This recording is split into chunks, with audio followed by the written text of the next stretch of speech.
महाराष्ट्राची जनता ह्या एका क्षणाची गेले 20 वर्ष वाट पाहत होती. जवळजवळ उद्धव आणि राज ठाकरे एकत्र येण्यासंदर्भात जी ताकद निर्माण होते, तर भीती आणि आव्हान हे या महाराष्ट्राच्या अंतर्गत शक्तींकडून आहे. मराठी भाषेसाठी आंदोलन करणाऱ्या कार्यकर्त्यांसंदर्भात असं विधान करणं, त्यांना अतिरेकी ठरवणं, हे चित्र काय सांगताय? राऊतसाहेब, मराठी विजयोत्सव पार पडला. आता लोकांना प्रतीक्षा आहे ठाकरे बंधूंच्या राजकीय युतीची. तर त्याबाबत काही प्रोसेस किंवा घडामोडी सुरू झाल्या आहेत का, आणि काही त्या दृष्टीने विचार सुरू झाला का? 5 तारखेला जो आवाज मराठीचा, म्हणजे मराठी भाषेचा विजय उत्सव जो झाला, ज्याला आपण हँगओव्हर म्हणतो विजयाचा, तो अद्याप उतरलेला नाही. आणि लोक आजही त्या भव्य विजय मेळाव्याची चर्चा करतात सर्वत्र. आपण जर त्या संदर्भात लोकांच्या प्रतिक्रिया पाहाल, अन्य काही पाहाल, तर सगळ्यांच्या लक्षात येईल की महाराष्ट्राची जनता ह्या एका क्षणाची गेले 20 वर्ष वाट पाहत होती, जवळजवळ. आणि तो क्षण आल्यावरती आता लोकांच्या अपेक्षा, खास करून मराठी जनतेच्या अपेक्षा नक्कीच उंचावलेल्या आहेत. मग उद्धव ठाकरे साहेब असतील, आमचे राज ठाकरे साहेब असतील, या दोघांकडून एक भूमिका स्पष्ट व्हावी अशी लोकांची अपेक्षा जरी असली, तरी योग्य वेळी योग्य गोष्टी घडत असतात. जसं भारतीय जनता पक्ष किंवा एकनाथ शिंदे, म्हणजे मिंदे गटाची लोक शेवटपर्यंत सांगत होते हे शक्यच नाही एकत्र एका मंचावर येणं. आणि आताही ते म्हणतायत युती कशी होते दोघांची ते आम्ही पाहतो. आव्हान जे आहे हे परप्रांतीयांकडून नाहीये. उद्धव आणि राज ठाकरे एकत्र येण्यासंदर्भात जी ताकद निर्माण होते, तर भीती आणि आव्हान हे या महाराष्ट्राच्या अंतर्गत शक्तींकडून आहे. कसे येतात ते पाहतो. म्हणजे तुम्ही ठाकरेंना कंट्रोल करताय का? तुम्ही ठाकरेंवरती स्वतःचा दबाव आणू पाहताय का? तुम्ही मराठी माणसाची एकजूट होऊ देत नाही का? एक विद्वान मंत्र्यांनी महाराष्ट्र मराठी विजय दिवसाची तुलना पेहलगावच्या हल्ल्याशी केली. राज्याच्या सांस्कृतिक मंत्रिपदावर बसलेल्या व्यक्तींना अशा प्रकारची विधानं करू नयेत. सांस्कृतिक मंत्र्यांनी तरी किमान सुसंस्कृत आणि संयमी भाष्य केलं पाहिजे. पेहलगाव हल्ल्याच्या अतिरेक्याशी तुलना करणं, मराठी भाषेसाठी आंदोलन करणाऱ्या कार्यकर्त्यांसंदर्भात असं विधान करणं, त्यांना अतिरेकी ठरवणं, हे चित्र काय सांगताय की सरकार आणि सरकारची माणसं यांना उद्धव आणि राज ठाकरे एकत्र आलेले नको आहेत.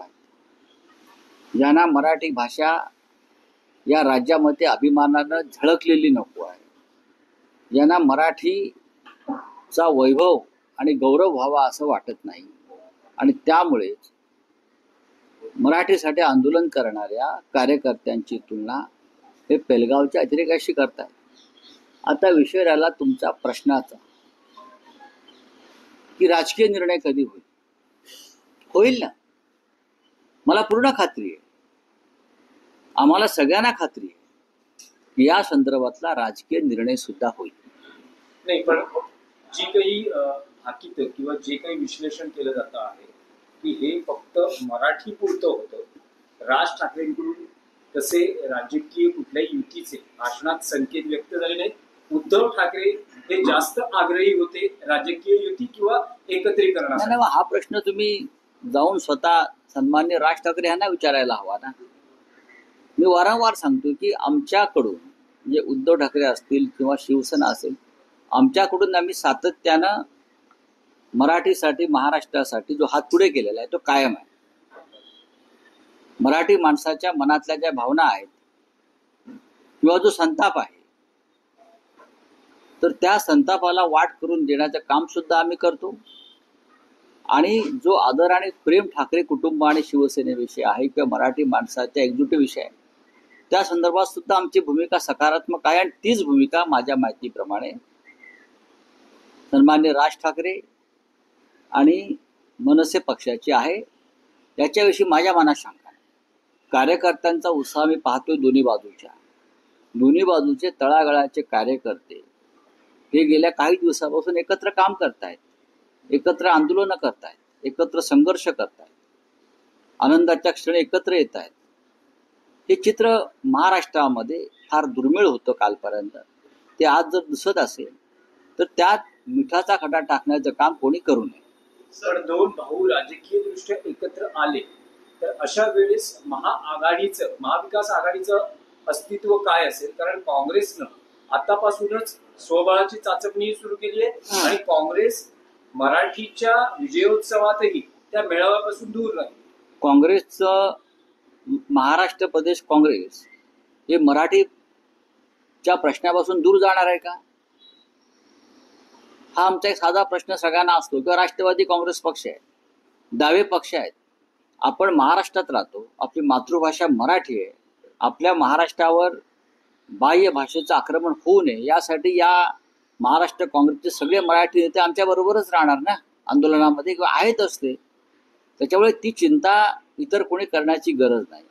मराठीच्या प्रश्नावर आम्ही सगळे एक आहोत आणि राहू. सोशल मीडियाच्या भाऊ गर्दीत विश्वासार्हतेने चकाकणारे नाव म्हणजे लेट्सअप मराठी. सगळ्यांना, सगळ्या नागरिकांना ती स्पीच, ती लेट्सअप वरील मुलाखती म्हणजे विचारांचा खजिना. त्यानंतरच्या निवडणुकीमध्ये मला सोडून गेले. बातम्या केवळ वस्तुस्थिती सांगणाऱ्या, न प्रोपगंडा, फक्त जनतेचा अजेंडा. क्योंकि आने वाला कल जाने वाला है, जाने वाला कल आने वाला है. राजकारण, मनोरंजन असो की क्रीडा क्षेत्र, महाराष्ट्राची स्पंदने संवेदनशीलतेने टिपणारे माध्यम म्हणजे लेट्सअप मराठी. जगासोबत एक पाऊल पुढे राहण्यासाठी लेट्सअपचे ॲप, सोशल मीडिया आणि वेबसाईट सोबत कनेक्टेड रहा.